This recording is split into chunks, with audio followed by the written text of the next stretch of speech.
It's a great honor to be here, and I want to thank Liz and Russell for inviting me. I actually first met Russell on Lauren Stenlage's farm in 2018, and that was one of the last times that I was in Iowa. And I have my dad here. He farms in southwestern Minnesota, so we're near the Iowa border, but I don't get to Iowa very often. I'm currently living up in Canada, and as Seth was talking and thinking about, my credentials and what I've done, one of the big things I always try and emphasize is the fact that no matter where we are, soil is universal. And this is a resource, this is our most important, most precious resource that we need to continue to work on. When I think of regenerative agriculture and try and define what regenerative agriculture to me is soil regeneration.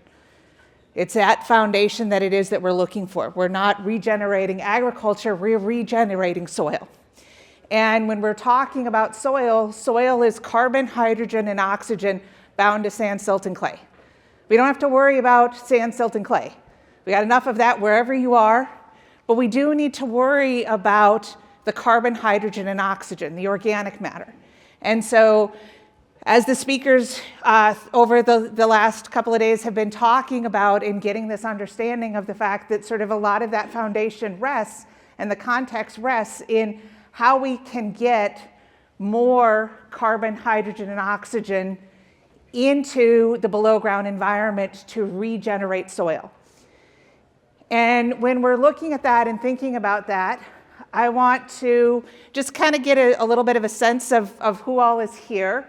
So how many of you are from the I states? Iowa, Illinois, Indiana.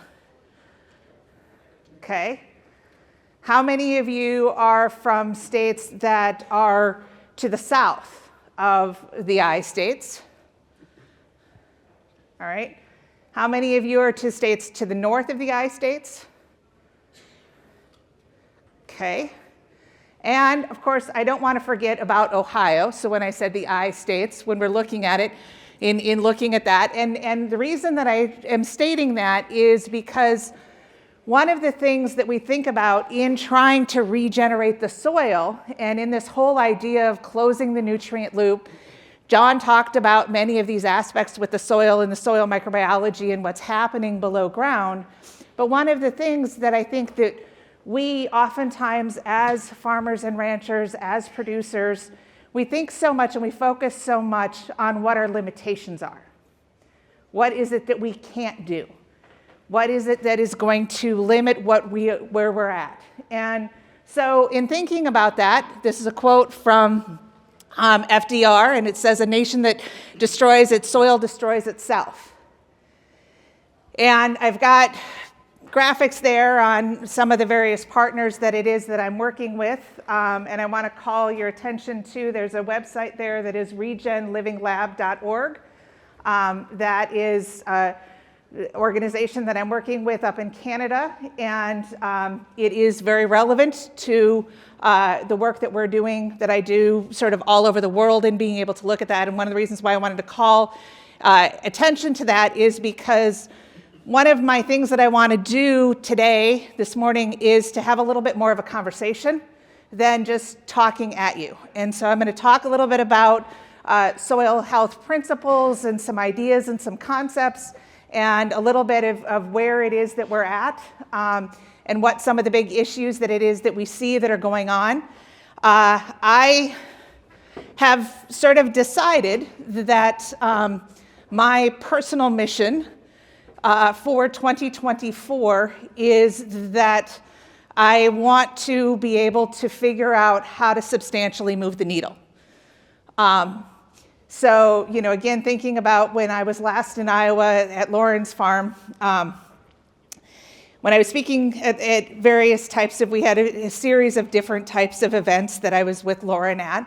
And I tell people all of the time that I like to be an equal opportunity offender. So that's kind of my goal, is to just sort of blanket offend everyone. And when I was last in Iowa with Lauren, I had called back home and talked to my spouse and asked, how it went and how everything was going and everything like that. And I said, well, I may not be invited back to Iowa again. And so, again, being an equal opportunity offender, I sort of warned, my dad is here, and I warned them and I said, well, you may need to circle the parking lot and have the car started because I may get kicked out by the end of this as well, in being this equal opportunity offender. But the idea behind this is, again, my personal goal for 2024 is that we need to change the face of agriculture. We desperately need to change the face of agriculture. Not just because in the Western world and in the United States and Canada specifically, we are being confronted by the dual pandemics of obesity and malnutrition. We are obese and malnourished at the same time as a culture in the Western world.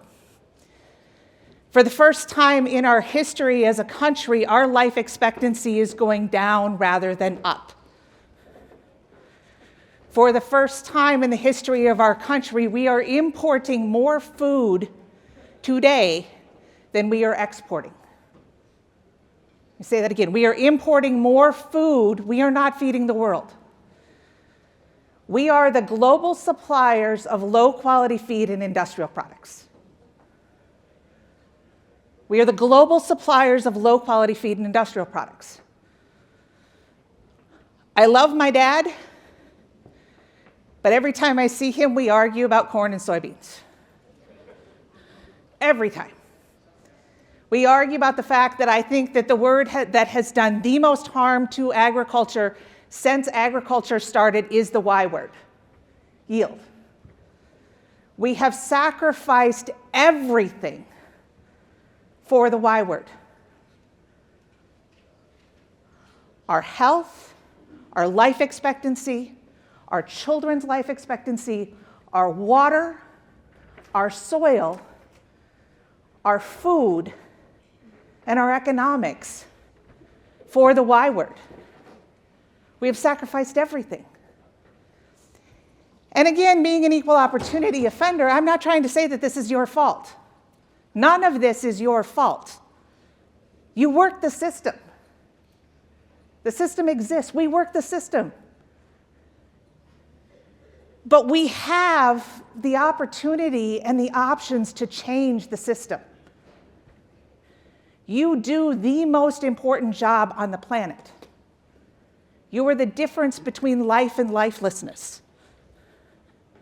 I desperately need you. So again, my personal goal for 2024 is to try and get this fundamental shift in agriculture that is going to be focusing on soil regeneration, on carbon. And why carbon? Why is this the foundation? Everything that we're looking at, the Y word, is not driving your economics anymore. It shouldn't be driving your economics. It never should have. It became a supplement for driving your economics because it was easier to measure yield than it was to measure soil and soil health. Because there was a direct tie and correlation between soil and soil health and productivity. But we've started doing hydroponics outdoors. And hydroponics is expensive. Our issues with being able to colonize the moon or colonize Mars is not that we don't have the technology and the knowledge. We know how to do it. Our issue is that we can't afford to do it. And we are currently making the face of this planet like the surface of the moon.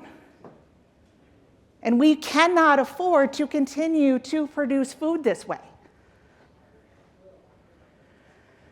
So as we look at what it is that we can do and regenerating the soil, for me, this is all about carbon and carbon flows.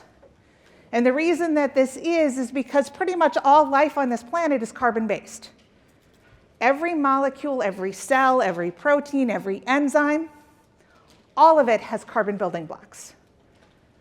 The one exception when I say almost all life is there are organisms called diatoms, and their structure is silica-based. They still use carbon in a lot of their biochemistry, but their structure is silica-based. But everything else, that carbon comes directly or indirectly from photosynthetic activity.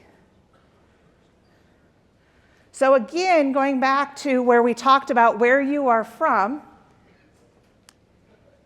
how many days is your growing season? Young man, how many days is your growing season? How long is your growing season? 180 to 200. 180 to 200. That's good.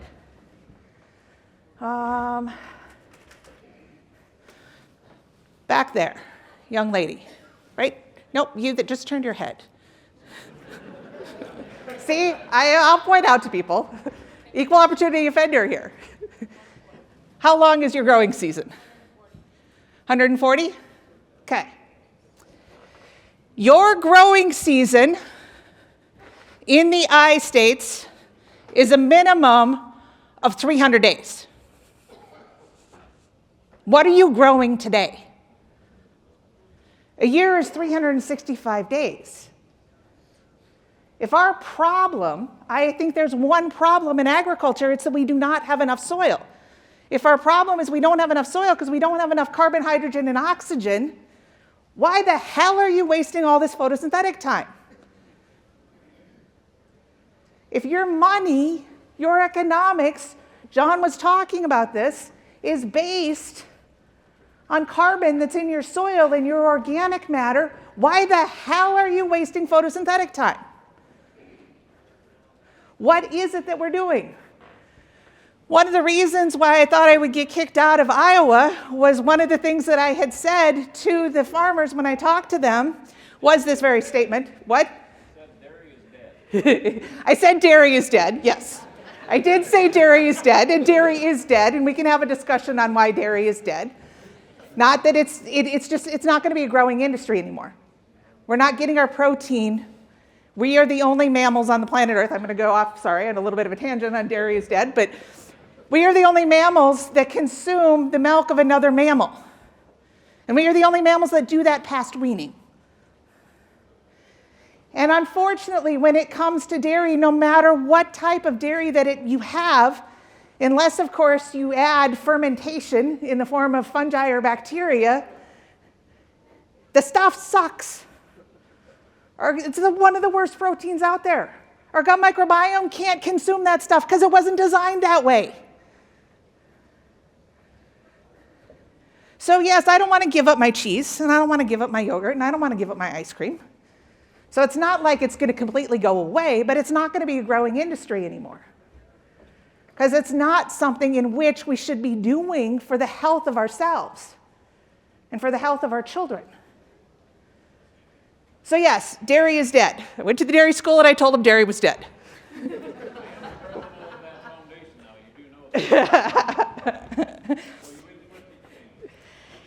And, I also, talked about the fact that corn and soybeans are some of the stupidest things that you can grow. I love you. Thank you. Because they are industrial products and low-quality feed. And let me tell you, even though we are currently importing more food today than we are exporting, there is going to be a global demand for low-quality feed. It's not like you guys are going to be out of a job and growing low-quality feed. You just get to sell it for pennies on the dollar. I'm not quite sure how that's going to work for you financially, but, what am I talking about? What do I need to care about? So corn and soybeans. Soybeans are some of the worst proteins out there. They are some of the least efficient converters of nutrients to protein sources. And a protein source that an animal can utilize. Corn is a nutrient and water hog.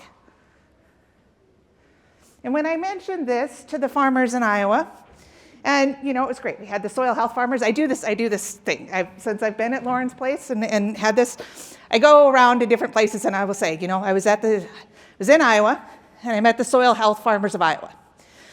And they puffed up their chests and they were looking like, oh yeah, we're good. We are good. Nothing you have to say is we're good. And I looked at them and I looked at what they were doing, and they're just checking the boxes. They're not thinking about what it is that they're doing. They're not thinking about how to integrate it. So I said, corn, soybeans, why are you growing these crops? And their response to me was, we can't grow anything else in Iowa.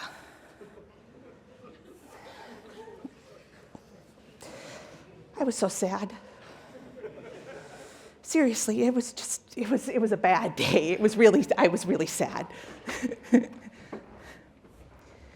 You were choosing to grow an annualized perennial tropical grass in Iowa. And my response to them is, you could grow something like barley or wheat or other small grains. And I brought up barley in particular because, again, it's not entirely your fault that these things happen. We've created an infrastructure that is very difficult in the United States to deal with. I frankly left the country because of it. Working on trying to become a permanent resident in Canada because of it. Unfortunately, we're exporting this idea to Canada as well as to Africa and the rest of the world, but the concept of being able to grow a perennial tropical grass everywhere. I was in the UK shortly after I had been in Iowa, and one of the questions when I was talking with the farmers in the UK was, when are you going to get varieties of corn to grow in the United Kingdom? And I was like, what the hell are you talking about? Do you know what latitude you were at? Does this make any sense? It's tropical. And you can't grow small grains in Iowa. What do you think Iowa was? Tropics? I know it's a really nice day. Come from Canada, it's a nice day. But this is not the tropics. Why are we making these choices? A lot of the reason why we are making these choices, again, is because of the infrastructure and the design that we've had set up. There are 900 million acres in agriculture in the United States. Roughly, a little less than 900 million now. 900 million acres in agriculture. Done some work with, and Ray Archuleta was here the other day, done some work with Understanding Ag. Gabe Brown really had some of the best education of my life up in North Dakota, in Burleigh County area, working with Jay and Gabe and Kenny Miller and Gene Govan and all of the farmers and ranchers up there. And in looking at that and talking about what's happening with Understanding Ag and what's happening with John Kempf, I'm not trying to say that it isn't good things. So Gabe and I were arguing about this because Gabe was like, well, we're having an impact on 32 million acres. And I'm like, that is really good. But there are 900 million acres.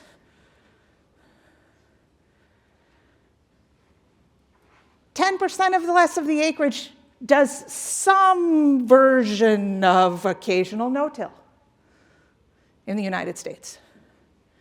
It's great to have all of you here in this room, but we need to be impacting way more than what it is that we see here.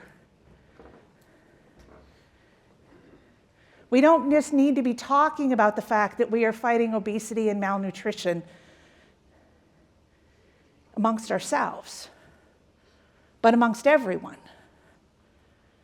We have to impact 450 million acres in less than 5 years, and the other 450 million acres in less than 10. I've been working with this for a very long time, and again, this is kind of my big, you may want to kick me out type of thing, is that we've got a lot of work to do. But we have a tremendous amount of options and opportunities to be able to execute that work and to look at how it is that we could make some fundamental changes. So I'm going to skip here just really quick because I want to get to some of this stuff. So one of our biggest issues that we have out there as a research scientist, and thank you, Seth, for sort of saying a researcher that can kind of try and speak plain language. Part of that is because I try and talk to my dad. So he helps me. He's my sounding board for plain language types of things. But what we are confronting is various types of dogma that's out there. Concepts and ideas that it is that we're saying that this is the way that things can be. I was taught as a soil scientist that you can't change organic matter percentages in your lifetime. I created a course for a community college, curriculum for a course for a community college, that talked about the fact that that wasn't necessarily the case. And I got called by an instructor who was teaching a parallel course at the same community college on soils and said, she's got all of these slides in this curriculum that's still telling students that you can't change organic matter percentage in your lifetime, and that it takes 1,000 years to grow an inch of topsoil. So there's nothing you guys can do. Apologize right here, guys and gals. Guys is just so I'm grouping you all together. Shouldn't be, but I am. So there's nothing that you all can do because you can't do it. Research scientists, I've told, dogma says you cannot do this. You cannot have an impact. But to start off with,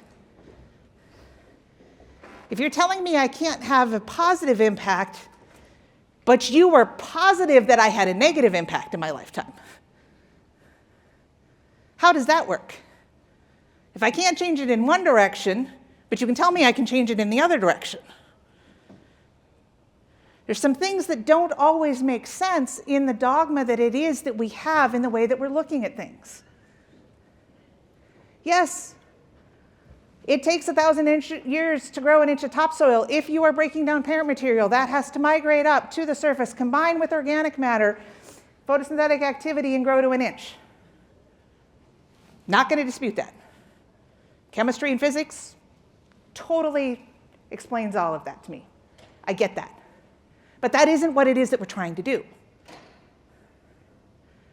It takes hundreds of thousands of years to create humus, and humus is what is the long-term organic matter that builds up and changes your organic matter percentages. So there is no way that you can do that in your lifetime. But again, that isn't what it is that we're talking about. Because we have learned as researchers what is happening in the beauty of the soil microbiome and how some of those things that John was talking about in being able to build up organic matter and grow and change and transform organic matter on a chemical, physical, and biological level. That is all going to help us to build up that structure. John talked about changing that soil in a year's time. Russell had pictures of his soil from North Carolina that's now like chocolate cake in an environment that didn't have chocolate cake. Has done these things in our lifetime because we are optimizing the options and opportunities of the entire system. We are looking at how that functionality is going to be going and flowing through the entire system. So when we think about this and think about these things that we can change, oftentimes when I talk with farmers and ranchers, what ends up happening is we get focused on dogma, or we get focused on one thing. And then we tell ourselves we can't do it. You have options and opportunities that give you almost limitless power. Why do we put ourselves in boxes? Why do we tell ourselves that I can't grow small grains in Iowa? That I have to grow a perennial tropical grass? We have options and opportunities to make changes.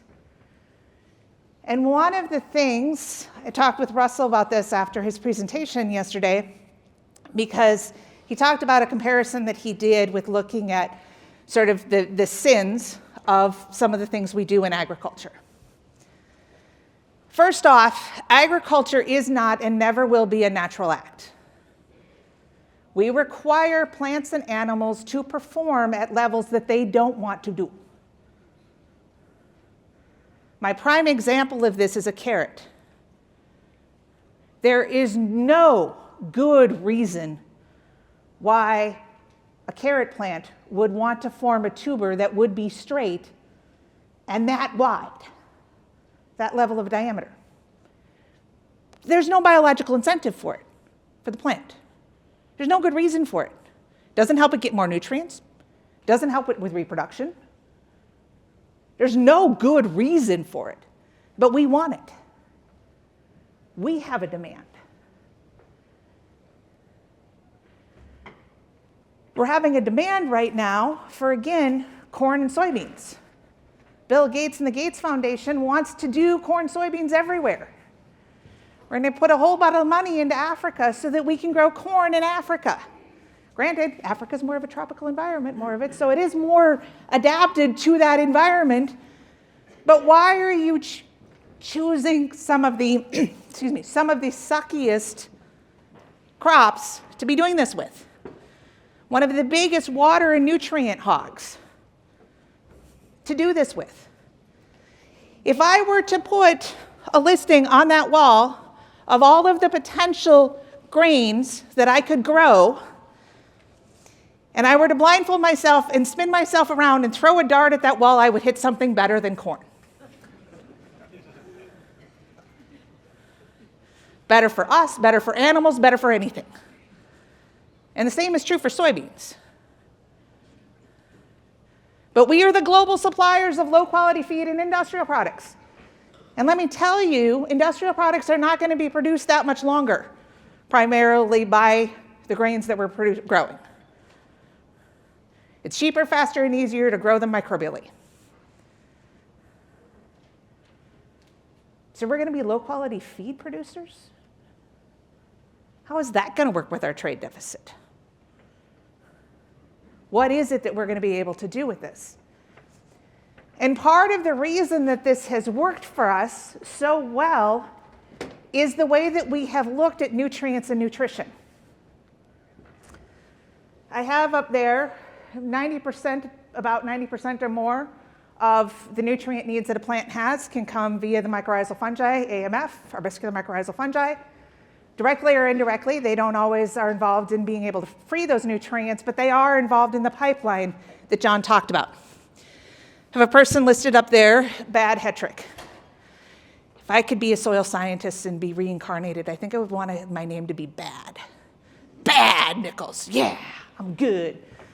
Barbara Ann Daniels Hetrick, and the reason I put her name up there is that she's one of my mycorrhizal heroes, and she was a department head here at the University of Northern Iowa.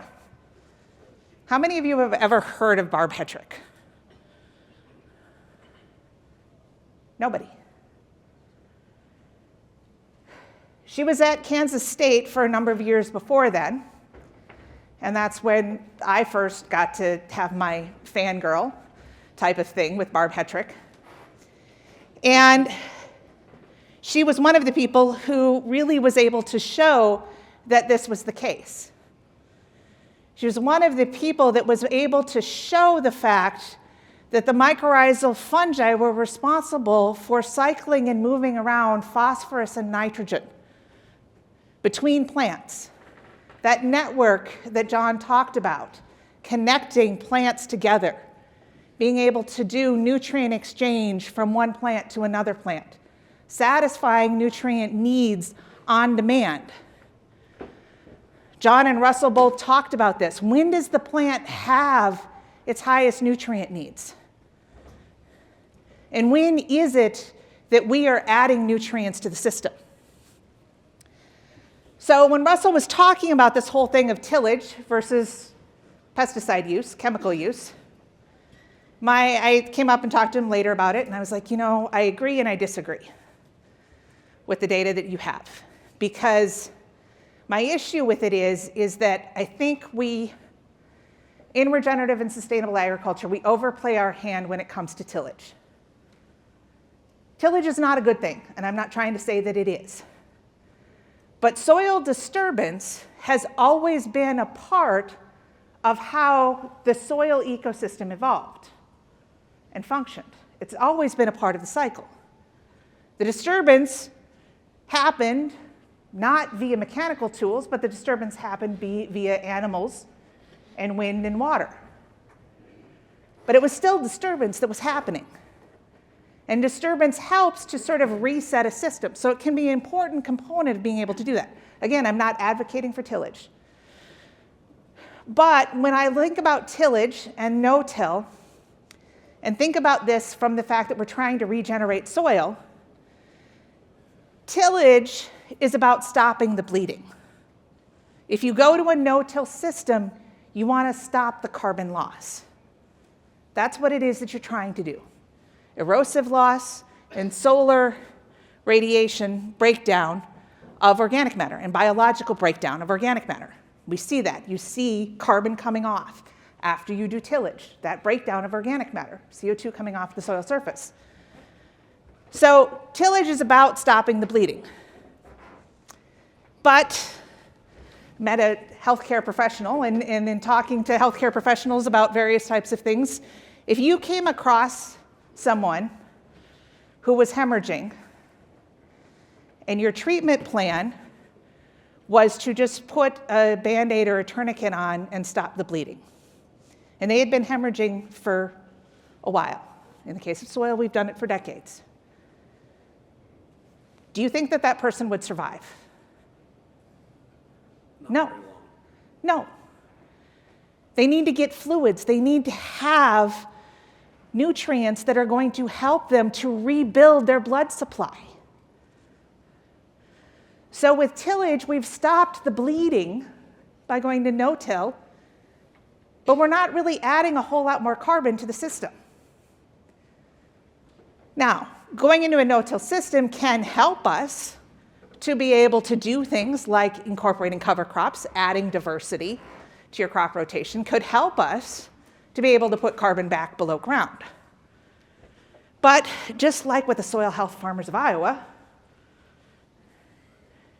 that only goes so far in your choices. Yeah, we're no-till. We're no-till. We grow corn, soybeans, and occasionally after the corn, we put in a rye cover crop.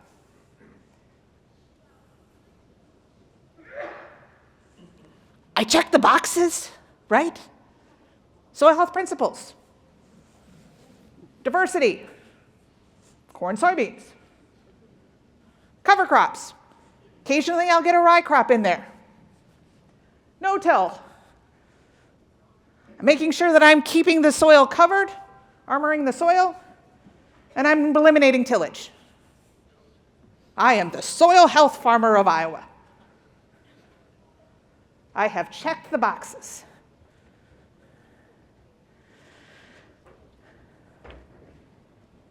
In thinking about carbon and carbon flows into the system, my comment to Russell was about, I think that in doing that comparison, it was a little bit of a false choice between chemistry and tillage. Because how are we putting back in the carbon and the food source? The primary need that every organism has that we cannot live without, the difference between life and lifelessness, is food. I can be homeless and survive. I'm not going to be happy. I can live in Canada or Minnesota or Iowa and survive homeless. I'm not going to be happy. May not live as long as I could if I had protection from the elements, but I cannot live without food. 200 days, you were starving the soil for 165. If you ate for 200 days and not for 165, how long would you survive? I know, we all have our little load that we could feed off of for a while. But the reality is that we are not optimizing our opportunities to manage carbon and carbon flows. So again, what are you growing today? I drove down here from Minneapolis, and I like when I get to drive in rural America because I get to run around, and my spouse really loves it because we'll be driving. And we were talking about this with my dad. My dad likes to, every farmer is, the road, the lane, is what's between the two ditches on a gravel road. And the lane on a highway is what's between the solid white line and the solid yellow line. Those dashes don't mean anything, right? Got to watch what's on the side. So my spouse loves to drive with me in rural America because I go along and I say, dumb shit, dumb shit, dumb shit, really dumb shit. Because I don't understand why we don't optimize our opportunities. Why it is that we're not looking for what we can do. I'm in Canada talking to farmers and ranchers at the Yukon, and I'm telling them that their minimum growing season is 280 days.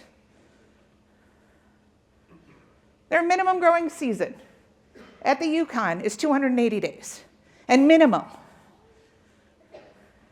We know, we've done research, and we know that the microbial community is active when the soil is minus 20. It's not as active as it is at sometimes other times of the year, but it still is active. It still is feeding. It still needs food. We know that photosynthetic activity can occur underneath several inches of ice. Solar radiation just has to penetrate through that. Why are we not maximizing our options and opportunities? And not just maximizing our options and opportunities for time for growing something, but maximizing our options and opportunities to manage our nutrient needs. So again, going back to what Russell was talking about, this chemistry versus tillage, and I said it's a little bit of a false choice because with tillage, you're losing organic matter. With chemistry, you're not. Yes, the chemistry may kill some of the microbes that are in the soil, but those dead microbes then become food for other microbes. Necromass is a great food source. I can show you really good research data that says anhydrous ammonia is one of the best things for microbial biomass and microbial respiration. Why? Because you killed a whole bunch of things. You laid out the buffet. No wonder you had a whole lot of eaters. I can measure microbial respiration that goes off the roof after I apply anhydrous ammonia. Does that mean that it's the right microbes? Probably not. But when it comes to the microbes, there isn't things about right and wrong. There's not good or bad bugs. What it is that we're looking for is how the different organisms are going to use that food to maximize their options and opportunities to be cycling nutrients, to be utilizing that food source. So looking at things, one of the things that we've always really discounted when it comes to stuff like nitrogen is things like free-living nitrogen fixers. There's a popular thing that people are talking about because, again, we like to find Band-Aids to things, is nitrogen-fixing corn. Anybody ever heard of nitrogen-fixing corn? That isn't nitrogen fixation in the same way that a legume is fixing nitrogen. As research scientists, we've tried for decades to figure out how we could insert the genes from a legume into a grass like corn and have it form the rhizobium relationship in the roots to do nitrogen fixation.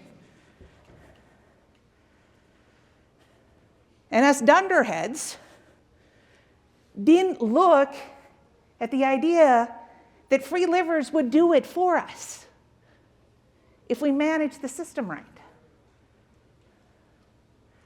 So nitrogen-fixing corn is not about corn that has a rhizobium relationship in its roots. It's about corn that will give off, and grasses that will give off exudates and create a sheath around their brace roots that creates an anaerobic environment for free livers to fix nitrogen, because they need to do this in an anaerobic environment. It's the key. The roots create an anaerobic environment for the rhizobium bacteria to be able to do nitrogen fixation in the roots. That's what you get that nodule for. It's a enlargation of the root cell that basically encompasses the bacteria colony and keeps it in an anaerobic environment. We have a number of things, not just corn, but other grasses that are going to do the same thing.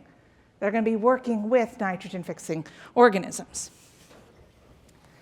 So in taking a look at this and thinking about this various types of dogma that we have, this is some of the things that I wanted to kind of talk about. Again, this is a very recent graph that as of September 2023, again, we are an exporter.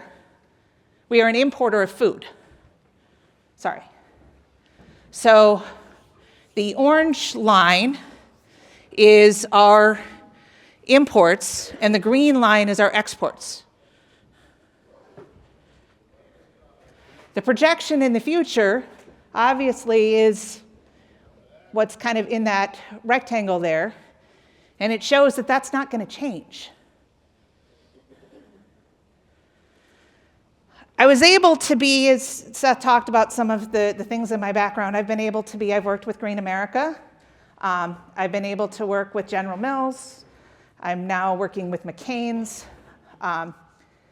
And my frustration, and again, this is my 2024 personal goal, is we're not moving the needle. You're not making a change. And my frustration in going back and talking about this was, again, McCain's is a large potato producing company, potato manufacturing company, manufactures a lot of different potato goods. And my question to them when they were talking about, I was on an advisory group on their sustainability initiatives, and I said, well, what's the other crop, because you can't grow potatoes every year, what's the other crop you have in the rotation? And barley was one of the things they talked about. And I said, so what are you doing for the barley growers? Because that's the thing we need to be focusing on. When I was with General Mills, my question to them was not what we're doing for wheat and oats, but what are you doing for peas and lentils and quinoa and edible beans? All of those are really good protein sources, by the way. Really good protein sources. What are we doing for these other crops? We're no longer in a commodity business. So in this discussion with my father last night after we left here, one of the things that we were talking about, and just to kind of show you this is what we grow versus what we're told that we should eat. Again, we're the global suppliers of low-quality feed and industrial products. Some of the best land on the planet. I grew up on a farm and was taught by my dad that the thing that we were doing was feeding the world. We're lucky we're not feeding the world today, because all we grow is shit. Seriously. Who wants to eat what it is we're growing? I certainly don't. Certainly said that I'm not supposed to be eating this stuff. And so what we've got here is a system in which, again, we talk about a lot of these issues that are existing. And I say they're issues because there's one problem in agriculture, it's we don't have enough carbon. We don't have enough soil. Everything else is an issue. So our issue is that prices suck. Our issue is that fertilizer costs are too high. Our issue is that we don't have enough labor. Our issue is always that it's too hot, too cold, too wet, too dry. If my dad ever met on a continuous basis his yield goals, the man would die of a heart attack because it doesn't happen. And part of the reason it doesn't happen is that we have lost soil. We talk about another issue that we're talking about is urbanization and losing farmland. We've lost about 50 million acres in the United States last year, which seems like a lot, right? 50 million acres is 50 million tons of topsoil, right? This is our erosion statistic on an annual basis in the United States. This is on a per acre basis. This is on a per year basis. We lose nearly 1.7 billion tons of topsoil every year in this country. We're concerned about urbanization? 1.7 billion tons. If you were to load that soil, put 100 tons in each rail car, unit train, right? That's how we market commodities. Put them on a unit train. 100 tons in each rail car. The length of that train would circle the earth more than 8 times. Every year. We are making the surface of the moon. And part of the reason that we have done this is not just what is happening because of tillage and the erosion that happens because of that, but the biggest reason that I think that this occurs is what we have done because of fertility. If you look at the data across the board, there has been a greater impact on the loss of soil since we started adding high concentrations of nutrients than since we started tilling, because we started tilling when we first started growing crops, and since we started using pesticides. The biggest sin that we have in agriculture is our fertility program. And the biggest issue that we have with this, and this again goes back to my dad, love the man. We were talking about his drug dealer the other day. You like his drug dealer. And I've been talking about this for several years, and my big thing with his drug dealer was I said, I don't understand this. This is something, I'm not a farmer, I get it, but no one has ever been able to explain this to me. You use a product, you beg to use a product. Every year, even if you don't meet your yield goals, you go back to that individual and ask him for more of that product to try and meet your yield goals. You beg for the use of a product that has always been, we have always known, the fertilizer companies have always known that the efficacy of that product is 50% or less. What I don't get is if I bought a car that got me 50% of the way to work, I'm going back to the car dealer and getting my money back, or I'm suing him. So my response to my dad last night when we were having this discussion is, I don't understand why you don't sue your dealer. He told you that this was going to be your goal. You said, this is what I want. This is my yield goal. If you did not achieve that, why are you allowing him to do this? John asked about fall fertilizer application. And it was nice to see that you guys, aren't doing fall fertilizer application. Fall fertilizer application is still an incredibly popular type of thing to do. If a product is 50% or less effective, when it is that you apply it, when you would have a growing plant, guess what happens if you apply it in the fall? How much of it is actually going to end up in that plant? Where do you think that it's going to go? So again, back to the drug dealer says, well, I can only apply it in the fall because that's my time window. No, it's not. It's the time window that he chooses because it fits with him. He wants to get out as fast as he possibly can in the spring to go to the lake cabin and go fishing. And he wants to get out as fast as he possibly can in the fall to go south. Dad farms in Minnesota. Dealer's got a nice house, building another nice house. His kids got nice houses.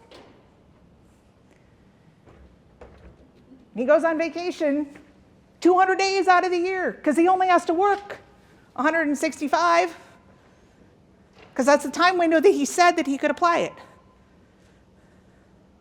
Why are we letting these people dictate to this? Again, going back to General Mills' conversation with them, what I should have been asking them, because we talked about this and they're like, well, we just can't, we want to buy from regenerative sources, but there's just not enough out there. So what we're going to do is we're going to help to try and build regenerative agriculture and get more regenerative farms, and we're going to have a showcase farm that we're going to look at, and we have these goals, and Walmart does this, Kellogg's does this, General Mills, Danone, all of them have their sort of token, we're going to have this wonderful little farm that's going to be our showcase thing. But here's the deal. In the end, when you have this discussion and they talk to their shareholders don't like this because they don't want to continue to foot the bill for these showcase farms that don't go anywhere.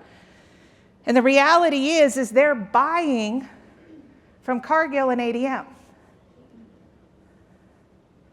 So again, the fact that we're low-quality producers of low-quality food and industrial products is because our buyers are Cargill and ADM. And guess how much money they make on selling your low-quality feed globally? Guess how much more money they're going to continue to make on doing that? They've got no incentive in the game to change. But if a company like General Mills were to go and say, this is what I want, and if you don't provide it for me, supply and demand economics means that I'm going to go elsewhere. We've let the structure exist. So how is it that we can go about changing that structure some? And one of the ways in which I think we can go about changing some of this structure is to be forcing these companies to have this conversation instead of cheering when they've got their sustainability farm or their token thing or whatever that it is, or, farm bill's up. It's really great. You want to have in the farm bill money for cover crops and change some of that for cover crops. But here's the deal. We've done this before. We throw in a little bit of money on a conservation practice. Conservation dollars is part of the USDA budget. I used to work for USDA. Conservation dollars and part of the USDA budget is something that sneeze at. It's not even money you're really worth talking about. That's not the majority of the money. So yeah, we'll throw some money here for cover crops. That'll be nice. In 5 years, we can change all of that because it's a 5-year bill.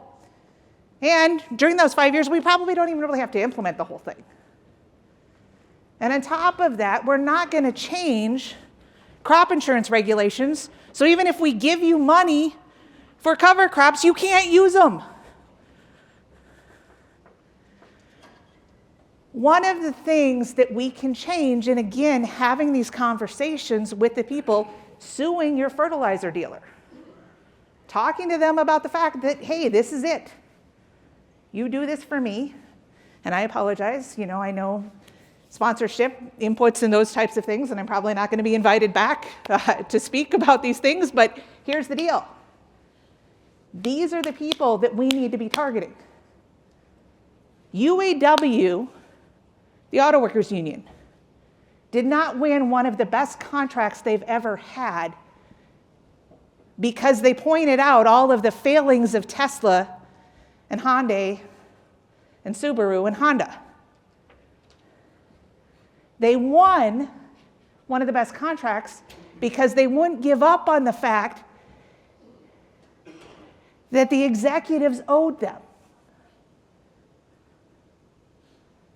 I have seen the enemy, and it is us.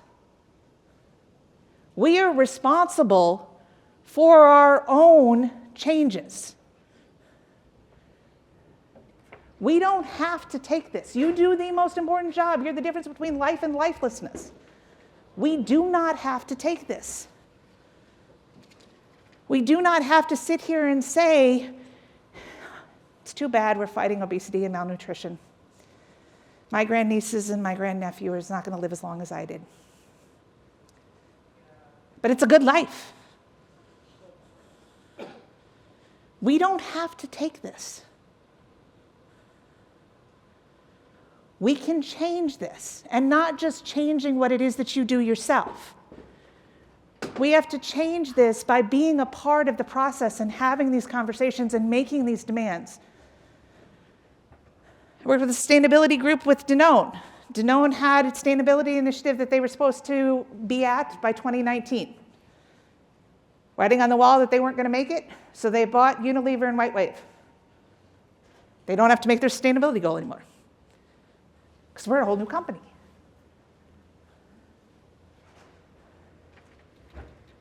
We don't have to take this. I will never understand why we allow our dealers to dictate our lives. Bill Gates and the Gates Foundation is doing some really good things.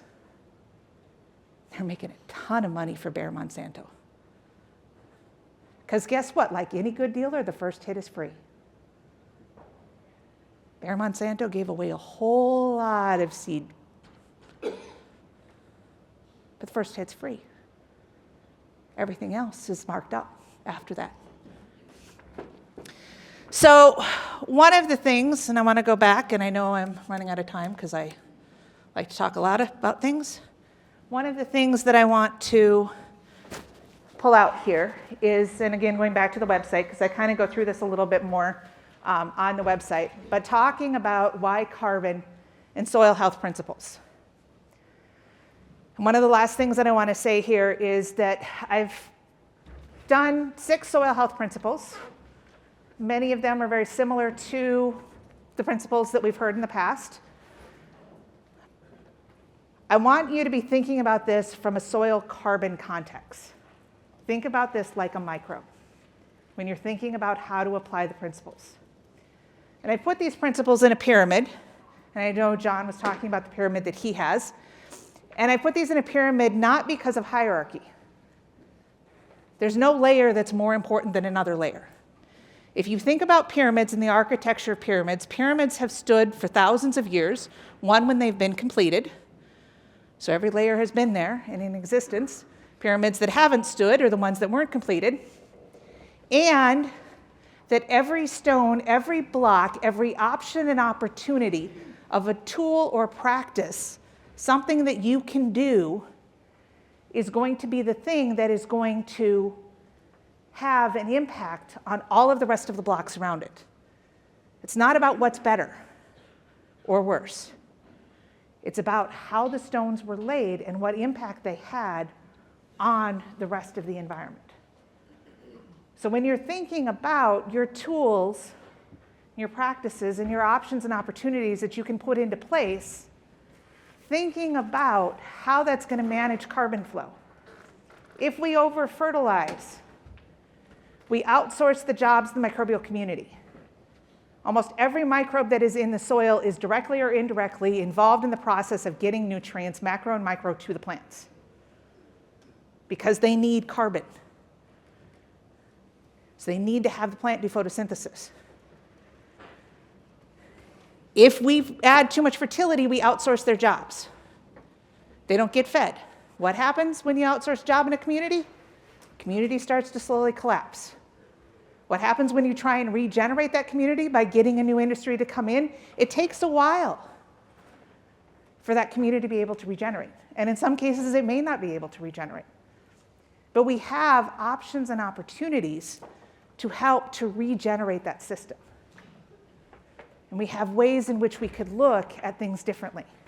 So when I think about these, I want you to think about these principles from the standpoint of the microbial community, and think about, again, here with livestock, it's not large grazing animals.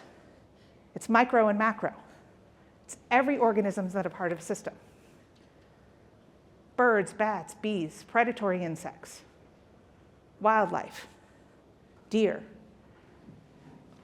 All of these things can be a part of how we can get that system to work. Nothing here is a binary choice. It isn't about, I need to eliminate a weed, so it's either tillage or an herbicide. It's not a binary choice. There are options and opportunities there. Now, it may be the case that that is the best option for you. But whatever option or opportunity you choose, how is that impacting and how can you utilize that to have a recarbonization plan? Adding carbon back into that environment. So with that, I'm going to leave you there.